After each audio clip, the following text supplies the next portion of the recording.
શ્રાવણ માસનો અંતિમ દિવસ પ્રાચી તીર્થમાં માનવ મહેરામણ ઉમટી પડ્યું. તો આજે શ્રાવણ માસનો અંતિમ દિવસ અને અમાસને લઈને પ્રાચી તીર્થમાં મોટી સંખ્યામાં માનવ મહેરામણ ઉમટી પડ્યું હતું. કાલે સવારથી અમાસને પ્રાચી તીર્થના મોક્ષ પીપળે લોકો પિતૃ તર્પણના કાર્યો કરતા જોવા મળ્યા. પ્રાચી ગામે ઐતિહાસિક પીપળો આવેલો છે. શ્રીમદ ભાગવતમાં આ પીપળાનું ખાસ મહત્વ વર્ણવેલું છે.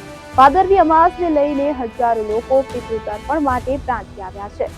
અમાસને લઈને ગુજરાત સહિત દેશભરમાંથી હજારો શ્રદ્ધાળુઓ પ્રાચી તીર્થ ઉમટી રહ્યા છે. અહીંના મોક્ષ પીપળે પાણી રેડી પિતૃ તર્પણ કરીને માધવરાયજીના ભાવપૂર્વક દર્શન કરી પુણ્યનું ભાથું બાંધી રહ્યા છે. પ્રાચીમાં સરસ્વતી નદી પૂર્વ તરફ વહે છે. અહીં આવેલા પવિત્ર કુંડમાં સ્નાન કરવાથી પુણ્ય ફળની પ્રાપ્તિ થાય છે.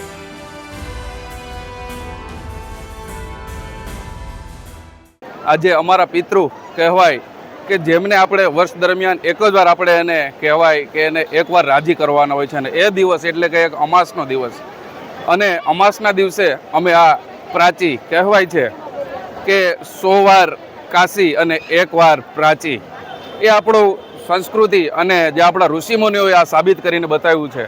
એનું કારણ એ છે કે આપણે 100 વાર આપણે કાશી જતા હોઈએ છીએ તો એનું કંઈ એટલું મહત્વ રહેતું નથી, પણ એકવાર જો આપણા પ્રાચીના પીપળે આવી અને પ્રાચીના પીપળે આપણા પિતૃદેવોને મોક્ષનો એક લોટો આપણે જો જળનો ચડાવીએ તો પિતૃદેવો ખરેખર ખુશ થતા હોય છે. આજે પ્રાચીનો માહોલ જોતા એવું લાગે છે કે અહીંયા માનવ મહેરામણ ઉમટ્યું હોય એવો એક ભાસ લાગે છે.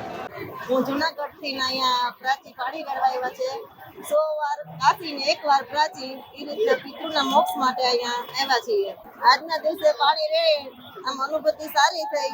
અહીંયા પુરાણો એવો ઇતિહાસ છે કે અહીંયા પાંડવો આવેલા અને ધર્મરાજા એટલે કે યુધિષ્ઠિર પાંડવોના મોટા ભાઈ, તેમણે આ પીપળાને વાવી અને મોટો કરેલો અને એ પાંચેય ભાઈઓએ અહીંયા પાણી રેડી અને 100 કૌરવ ભાઈઓનો મોક્ષ ગતિ કરેલી છે.